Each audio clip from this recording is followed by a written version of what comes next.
Alright guys, it's time to go over the Doomsayer update, which has just been launched on Creative Assembly's Total War blog, and this will cover the patch notes that are going to go live tomorrow with the Prophet and the Warlock. So there's a lot to get through, so let's just kind of jump through things. We're going to jump through the patch notes that deal with the balancing of the game. We're going to deal with some of the stuff that delves into Bretonnia, and talk about some of the other big changes that are coming to the campaign as a whole. This kind of summarizes overall what we'll be getting, and this is a nice little picture here that'll go through everything. We'll jump to that. So what we're going to be seeing, of course, is the DLC itself with Claw, with the new sacrifice system for Sotek and One himself. The new Skaven features, including the Forbidden Workshop, which is basically like kind of like as like a watered down, not a watered down, but I guess the most easy explanation is that the Skaven Workshop basically grants you like Skaven blessed spawnings. It's not that clear and that cut and dry, but just to give you an example of how things work. In addition to that, you get your new Warlock, your new Lord type with the Warlock Master, your new units, new regiments renowned for all these things. The free LC is going to include Tic-Tac-Toe, his quest chain, his mount, his right, his map, all of his special abilities, including the Blade of Ancients and Mask of Heavens. But the update itself is going to include some stuff that we thought was previously in the DLC. For example, the Skaven Under Empire mechanic is going to enter in for all of the Skaven, including the Lord Kroak quest chain, which starts with the Rite of Awakening. In addition to that, we'll get the new Bretonnia update, which includes the Vow system, new items, the way the technology works, the Green Knight has been retweaked, and Albrecht has been retweaked himself as well. In addition to that, we get a lot of campaign map adjustments. We'll go through all these as we touch base on them. So let's get back to where we were. We'll get back to that stuff in a bit. So some of the highlights, of course, we're adding, the ruins of Mordheim, the massive Orcal and Bretonnia, a bunch of new regions as a whole. AI account factions can now gain Bloodline Lords, so the AI will now have access to Necrocs, Strigoi, Blood Dragons, and Lamians. They've added a lot of island map variations, which is nice because we will be dealing with a lot of just general conflict on the open oceans. The campaign changes got a nice AI overhaul here, and I've actually played along this and dealt with this, and you deal with a lot more diverse AI armies in the beginning portions of the game, mid and late as well. I mean, the Tomb Kings, you'll always kind of deal with a lot of the same stuff because that's the nature of the Tomb Kings, but they've reduced, the preferential order, public order bonuses for AI and improved their construction management system. So you're going to see a lot less of like reoccurring recruitment buildings, a lot less stacking buildings that really don't actually stack, a lot more focus on public order to get their own public order in line versus just always having 100 public order and other stuff like that. Basically cheating. They've upgraded a lot of the actual recruitment templates for Empire, Bretonnia, Skaven, Dark Elves, High Elves, Lizardmen. The AI no longer build multiple surplus buildings. Alaria won't build too many handmaiden buildings. The Empire Coast factions won't build too many extra recruitment buildings. So they've really overhauled the way that this works. This is a really good high-level overview of everything. The endgame variance has been improved. Matchup are less one-sided in many areas of the map. Vampire Coast impact and average strength rank greatly reduced. So the reason for this is this on this portion? Well, they basically talk about how Vampire Coast is going to work, and it's no longer going to focus on occupying land. It's going to focus on sacking and raising settlements so that it kind of fits into the motif of the Vampire Coast and doesn't create this huge power bloat with them, kind of raiding and marauding through the lands. The way Vampire Coast is structured now is kind of fit more. Oh, here it is. Reworked occupation option selection for Vampire Coast factions. Vampire Coast AI will now sack, raise, and establish pirate coves more often and occupy less often, greatly influencing their impact on the campaign and making them much more thematically alive. Couldn't be more stoked about that. I mean, how often do you play like a High Elf campaign and see that the Dreadfleet has taken over almost all of Ulthuan, or Aranessa's Saltspite has done that as well on the eastern portions of Ulthuan. So this makes for a more thematic Vampire Coast. They're not supposed to have these massive land empires. I feel like the people that are supposed to have those massive land empires are Luther Harkin, and he can get pretty fat. But we also get the new Skaven Under Empire, which is an ability that you can use whenever you attack a settlement and you win. Rather than loot, occupy, sack, and raise, you can now expand an Under Empire. And that Under Empire will increase as you build slots in it. You have 4 building slots. But you also run the risk of being discovered, and if that happens, your Under Empire is destroyed. We'll also have a lot of building changes across the way. This will reflect more how the new Lords, Ikiclaw and Tenenwen will play. Proxigors and Pterodons have been moved up from the level 3 to level 4 in their respective buildings. Bastiladons have been moved around as well in their building chains. As a whole, it just kind of plays heavier into the way that those Lords' campaign mechanics are. So you don't have such an easy access to those things, because Proxigors are such a huge portion of Tenenwen's campaign that putting them on tier 4 makes a lot more sense. In addition to that, we can see all the new provinces and regions that were added here. Where is the one I wanted to talk about? So we see Mordheim added to Ostermark. Wellsprings of Eternity are added. A whole bunch of Sotek's Tale. They've done a lot of overhaul to both the Eye of the Vortex campaign and the Mortal Empires campaign. They've added a couple things that kind of help with entryways like this.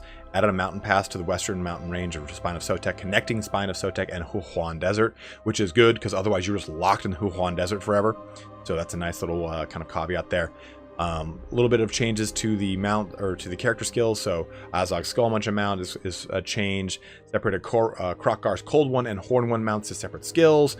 So a lot of overhauling with that as well. Miscellaneous changes across the entire campaign itself. Fix the Red Duke to use the Blood Dragon version of the Barbed Nightmare in campaign to match with custom battles. And as a whole, you're going to see this happen. Campaign to custom battle matching, either for or against. Like, for instance, the Bretonians, the damsels, no longer have access to barbed horses because they don't have that in campaign. And this is a great thing. Example, the Barbed Nightmare in campaign to match with custom battles. So they'll do that back and forth a bunch of times over and over. Blessed Spawnings have been fixed. When you begin a new Lezardman campaign after the Doomsayer update, there are now 4 different mission types of Blessed Spawnings: Battle, Kill, Raise, Sack, and Defeat. Each of these missions types has a common and rare variant. Variants have the same condition for completion, but the common variant rewards common units and the rarer unlocks uncommon. So they fixed it a lot. You don't have to deal with the ability for Blessed Spawnings to drop if you don't do the first one. That'll stay in there for you. You get your Albrecht, new Trident for Albrecht there. Also, Bertoni Rework. So you get the access to the new Bretonian vows, which is a much more fun and in-depth system for Bretonia. I'm stoked for you guys to see that. The unit requirements for all these units have changed. They no longer require an armory building or a carpenter building, which is huge. You don't have to waste a building slot on a carpenter building just to make peasant bowmen with fire arrows. So that's massive. So that's going to access a lot more variety in your Bretonian builds and the AI's Bretonian builds. So be mindful of that. Also, the new Bretonian technology changes. So other than me going through all this, I've screenshotted what it looks like in the new build. So you can see here that the chivalric code used to be right here. And then off of the chivalric code, it would branch the heraldries and then all the decrees. Now you've got decrees of Bretonia, the chivalric code, and then the economic and construction improvements on the far right. These two haven't changed. I've got another screenshot of them, but you can now see everything is a little bit more easy to access. It's a little bit more cut and dry. It's more streamlined. It's just a better technology tree as a whole. I like it a lot more personally. Some of these have changed as well. Some of their benefits have changed. So if you want to see the in-depth on those, you can see them in the patch notes. I'm not going to dive too deeply onto those because we're going to talk about the balance changes soon, and that's going to take up probably the next like 5 years. So the peasant economy has changed as well. So peasant mob upkeep is reduced by 100% when not over the peasant economy cap, which is nice. The diplomacy changes have kicked in as well. So reduce the penalty of lizardmen versus lizardmen aversion for AI that are internally hostile from -3 to -15. Added a lizardmen versus lizardmen affinity of 20 to internally friendly AI. The Green Knight himself has changed unlimited charges at level 5. He gets 25 instead of 15 turns on play. He can only embed and search ruins, and he's now immune to agent assassination, which is very, very, very, very nice. In addition to that, we get a lot of balance changes, such as the Greenskin settlement of Massive Orc Hall, added. Massive Orc, guys. Added to help with incursion events. Usually, if you were a Carcassonne or Albrecht, it would take you forever to get this incursion event knocked out. So this is actually a lot better of a situation. The effects of the smithy building chain, that it no longer unlocks units. Same thing with the carpentry building. We already talked about that. But removed Camelor starting corruption in Bretonia when it is AI controlled, so you don't have to deal with a massive amount of public order issues in the beginning portion of the game. Now, battle audio. We've seen some of these things. The Skaven Bell will now dong, bong, and gong a lot longer now when casting the Screaming Bell.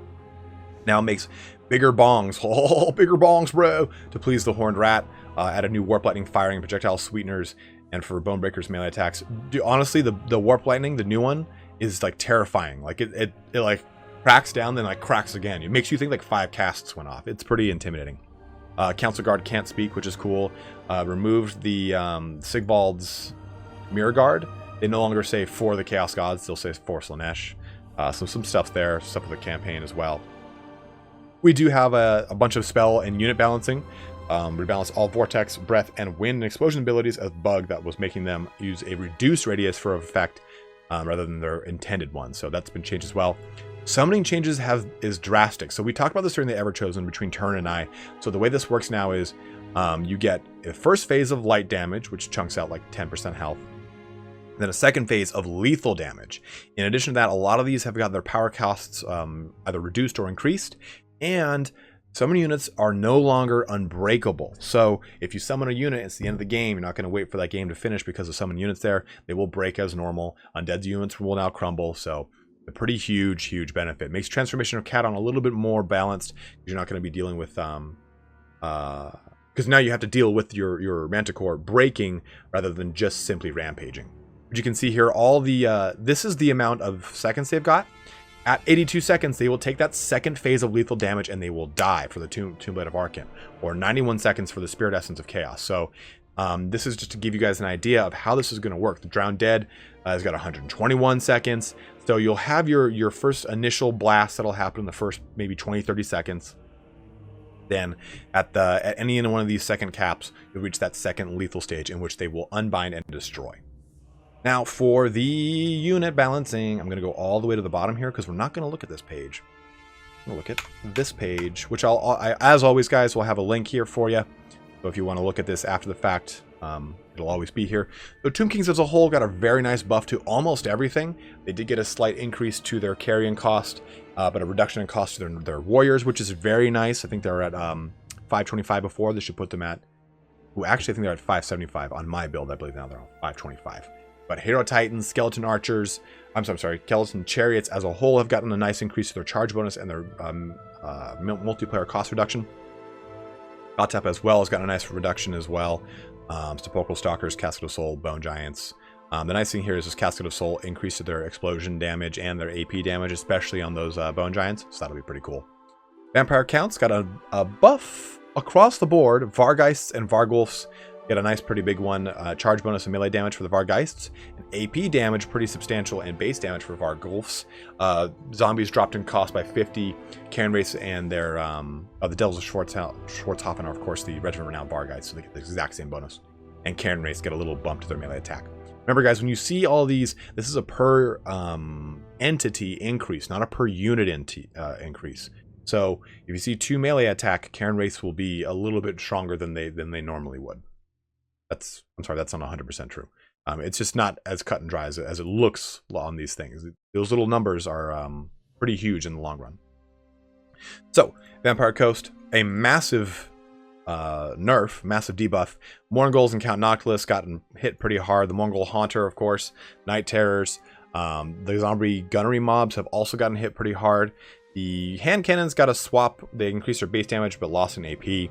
And Lamprey's Revenge also gets a nice increase to its MP. So, or to its multiplayer cost. I keep saying that.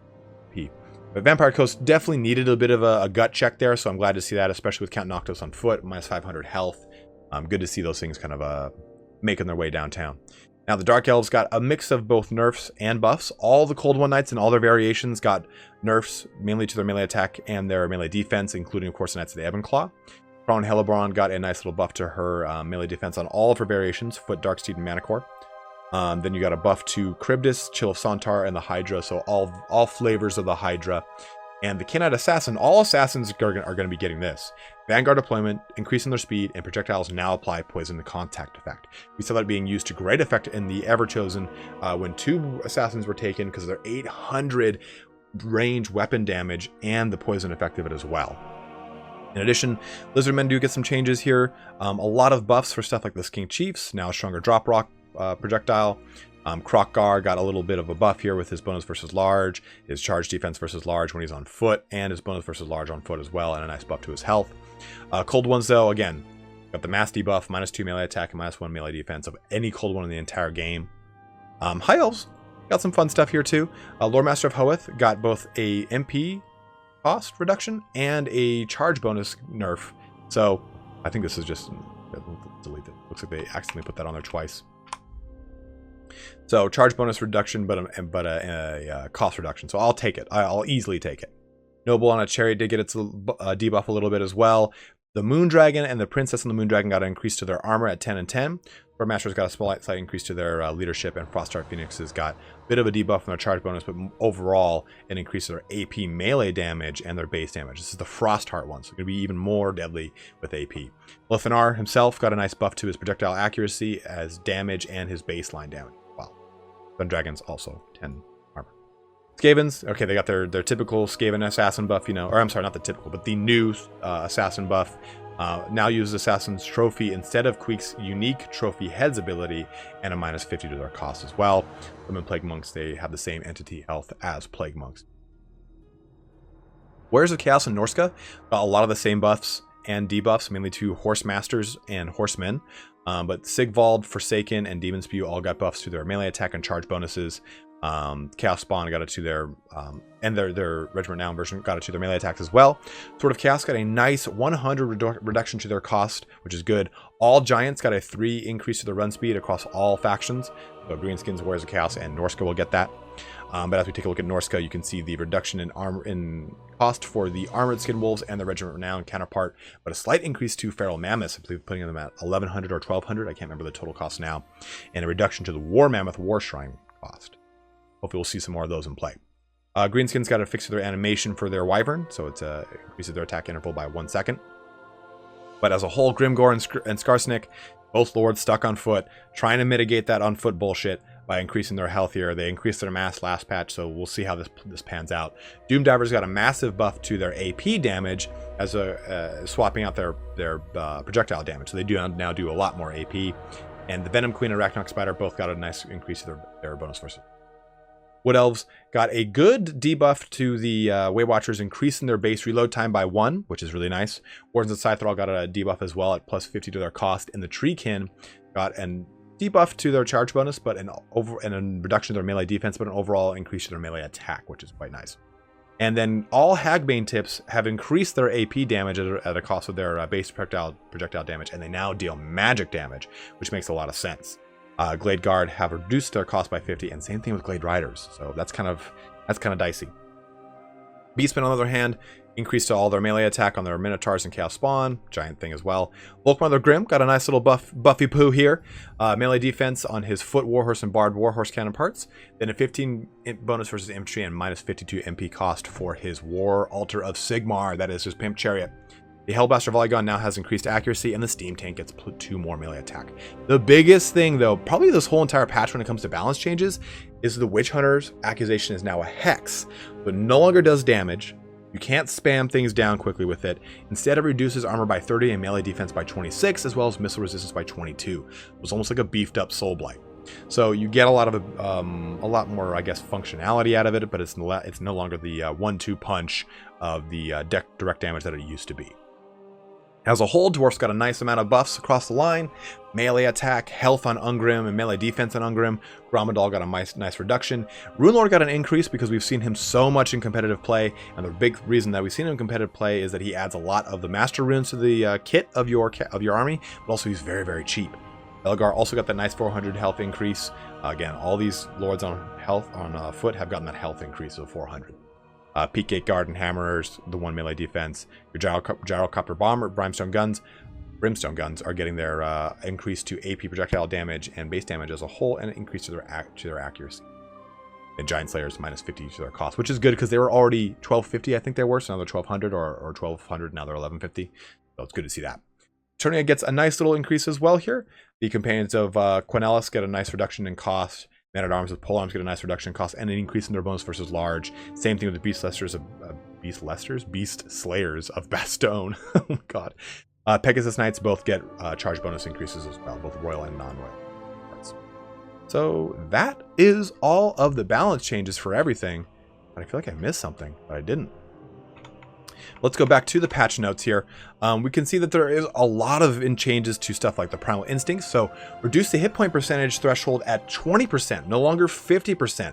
The affected unit also benefits from increased melee attack and 16% charge bonus. So when your units now get suffer from Primal Instinct and Rampage, it happens at a much lower intervals at 20%, and you get a lot more value out of it. So I'm pretty stoked to see that.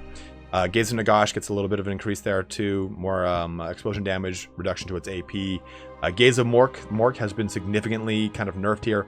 More AP but less explosion, and is way less damage versus large, which is quite nice. It was doing so much damage. It was quite skewed. Hand of the Gods got a nice increase as well to its explosion damage, but nerf on everything else. Vindictive Glare yet again have the same problem as Gaze of Mork there. Both those abilities have been kind of brought in line a little bit, I'd say. Warp Shard Armor added -5 melee defense debuff. Dwarf Gouger added 22 melee attack, reduced duration to 36 seconds. So you're going to be able to hit a lot more likely now with the Dwarf Gouger and do more damage. It's just not going to last as long. Staff of Avalon, 10% less health healed per second. Because the staff was just... There's so many things with Aloria that you could just do too much crap, so I think that they kind of had to bring her a little bit more in line. Now, some of the general bugs fixes, I'll let you guys kind of go through. The biggest thing I'm most concerned about, or at least happy about, is Elithanar's Shadow Crown mission now triggers correctly, as well as Crone Hellebron's Amulet of Darkfire and Lokir Felheart's Red Blades quests now both trigger at rank 2. So what was previously a quote-unquote hidden item is now a little bit more of a revealed item. But a lot of these things now are going to be a little bit more transparent for you guys.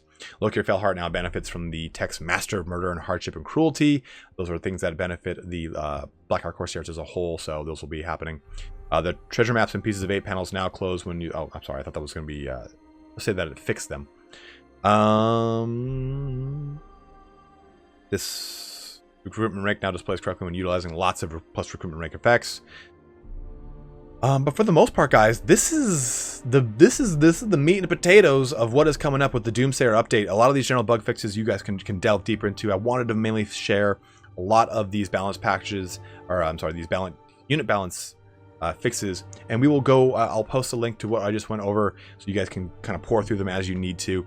But this is the big patch that's coming. So this is going to fix a lot of great things for us. Bretonnia is going to be a bit different of a play style. Won't be as kind of boring. And this is like the 3rd time we've seen a rework of their technology tree. So this should be a lot more interesting with the whole new Bretonnian Vows and the Bretonnian rework.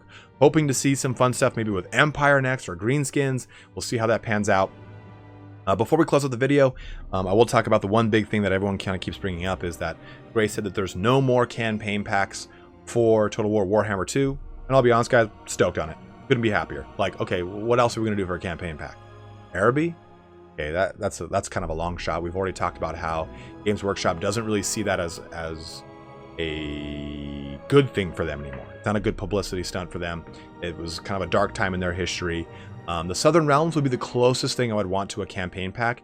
And even then, I don't know if I'd really want them as a campaign pack. I'd kind of want them as like a Lord pack that has got like some sort of regiment of renown that spices across all the factions that you can recruit from. So something kind of custom to them. I want Dogs of War to be Dogs of War. I want them to be Southern Realms.